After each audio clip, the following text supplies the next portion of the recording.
Sveiki visi, esu Augutė Demerenko.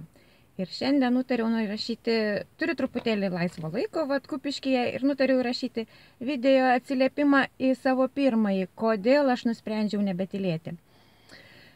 Taigi, artimos aplinkos mes tikrai negalime pasirinkti ten tėvų, vaikų, seserų, brolių.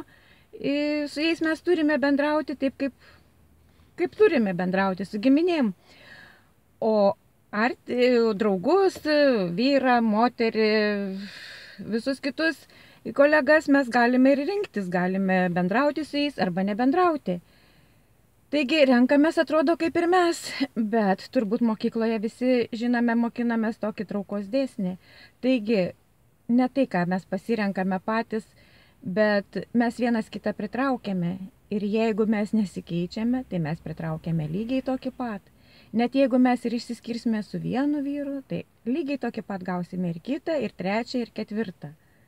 Taigi, toks yra dėsnis. Sako, taisyklių gali nežinoti, bet tuos dėsnius visatos, tu žinai ar nežinai, jie vis tiek tave veikia. Tai aš dėl to ir nutariau padėti žmonėms, kad ištiesti pagalbos ranką, kad neužliptumėm ant to pačio grėblio. Nes dažnai bėgdami nuo vilko užlipame ant meškos. Tas pats buvo ir su manim. Taigi tiek šiandien. Iki. Čia buvo Augutė Demerenko. Susitiksim ir kitą kartą.